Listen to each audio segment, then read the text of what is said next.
मानस दिसतोय सत्ताधाऱ्यांचा, हे पैसे वाटून तुम्ही निवडणुका जिंकता असं शरद पवार साहेब म्हणतात, काय उत्तर असतं? शरद पवार साहेब हे महाराष्ट्रातील एक ज्येष्ठ नेते आहेत, देशाचे नेते आहेत.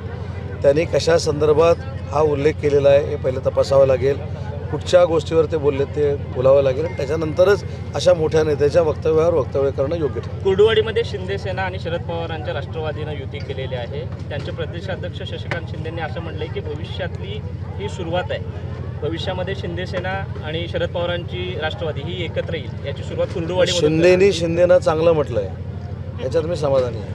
साहेब, स्थानिक असं होऊ शकतं भविष्यात काय? मी युतीबद्दल काही बोलत नाही, आघाडीबद्दल काही बोलत नाही, पण विरोधी पक्षातले शिंदे आमच्या शिंदेबद्दल चांगलं बोलले ही समाधानाची बाब आहे.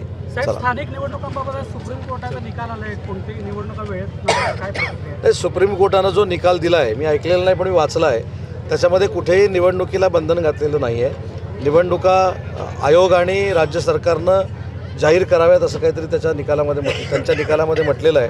पण तो निकाल देत असताना काही गोष्टींच्या अधीन राहून निकाल दिलेला आहे. निवडणुका झाल्यानंतर देखील जर सुप्रीम कोर्टाला 50% आरक्षणाचा काही जर वाटलं तर त्याला अधीन राहून तो निकाल दिला आहे आणि सगळ्या निवडणुका 50%च्या आत अधीन राहून व्हाव्यात असं सन्माननीय सर्वोच्च न्यायालयाचं मत दिसतंय, असं मी व्हॉट्सअपवर बघितलं. थँक्यू. तो आणि उदंड प्रतिसाद आहे. त्याच्यामुळे एकनाथ शिंदे साहेबांवरचा विश्वास दृढ आहे हे जनता सांगण्यासाठी आमच्या सभांना उपस्थित राहते. आज देखील अक्कलकोटमध्ये स्वामी समर्थांचा आशीर्वाद घेतल्यानंतर जी सभा झाली त्याला देखील हजारो लोक उपस्थित होते. दुधनीमध्ये जी सभा झाली त्याला देखील हजारो लोक उपस्थित होते, मतदार उपस्थित होते आणि त्यांच्या आशीर्वादानं आमचे दोन्ही नगराध्यक्ष निवडून येतील याची मला पूर्ण खात्री आहे. साहेब, खरं तर कोकणामध्ये ज्या पद्धतीने राणेबंधूंमध्ये वाद जो आहे तो सुरू आहे आणि कुठेतरी एकमेकांची उणीधुणी काढण्याचं काम सुरू आहे, त्यामध्ये आपलं देखील नाव पुढे येत आहे. नक्की काय सल्ला असणार आहे दोन्ही? पण मला एक सांगा, मी कोणाची उणीधुणी काढली? माझ्या राजकीय जीवनात 25 वर्षात माझी लोक उणीधुणी काढतात, मी कोणाचीच काढली नाहीत. मी कोणावरही टीका करत नाही.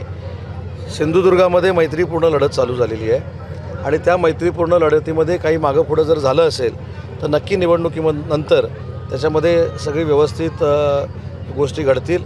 रत्नागिरी जिल्ह्यामध्ये पूर्ण युती झालेली आहे. रायगड जिल्ह्यामध्ये 6 ठिकाणी युती झालेली आहे. त्याच्यामुळं मला असं वाटतं की सिंधुदुर्गचा जो क्रायटेरिया आहे, वाद झाले आहेत किंवा अन्य काही गोष्टी झाल्या आहेत, कदाचित काही गैरसमज झाले असतील ते लवकरात लवकर दूर होतील. साहेब, भाजप प्रदेशाध्यक्ष रवींद्र चव्हाण असं म्हणतायत की 2 तारखेपर्यंत फक्त मला युती टिकवायची आहे, 2 डिसेंबरपर्यंत. भाजपचे प्रदेशाध्यक्ष स्वतः म्हणतायत की 2 तारखेपर्यंत युती टिकवायची, मग 2 तारखेनंतर युती तुटणार आहे का? मी ते वाक्य सांगतो तुम्हाला. गाडीत काच वर करत असताना ते फक्त म्हणाले की मला युती टिकवायची 2 तारखेपर्यंत. मला फक्त 2 तारखेपर्यंत युती टिकवायची आहे असं त्यांनी कुठेही वाक्य म्हटलेलं नाही. त्याच्यामुळे युती टिकवणं हे सगळ्यांची जबाबदारी आहे आणि माननीय मुख्यमंत्री देवेंद्रजी, आमचे नेते एकनाथ शिंदे साहेब आणि अजितदादा हे मला असं वाटतं की मॅच्युअर्ड पॉलिटिशियन्स आहेत, परिपक्व राजकारणी आहेत. त्याच्यामुळे चिंता करण्याची काही आवश्यकता नाही. विजय वडेट्टीवार असं म्हणतात की शिंदेगड या दोघांनी आपली लंका जाळून सुखाने नांदावं अशी टीका विजय वडेट्टीवारांनी केली. आम्ही सुखानं नांदतो. आम्ही नांदत असताना तुम्ही शिवसेनेचा धनुष्यबाण घ्या. ते म्हणतात की तुमची लंका आहे आणि ती जाळून तुम्ही सुखाने नांदा. तुम्हाला लंकेची उपमा देता येते? ऐकून घ्या. नाही, लंकेची उपमा, हे बघा, लंकेची उपमा फक्त रावण होता म्हणून लंका वाईट अशा पद्धतीची उपमा ते देत आहेत. त्यांनी कदाचित ते इतिहास वाचला नसेल किंवा इतिहासावर अभ्यास केला नसेल.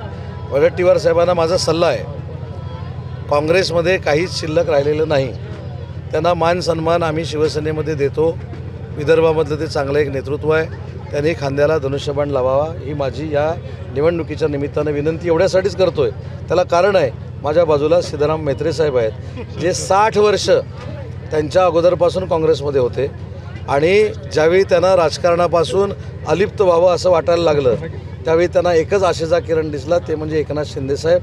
त्याच्यामुळे वडेट्टीवार साहेबांना देखील हा आशेचा किरण भविष्यामध्ये दिसेल याची मला पूर्ण खात्री आहे. साहेब, कुर्डुवाडीमध्ये शरद पवार साहेबांना म्हणतात की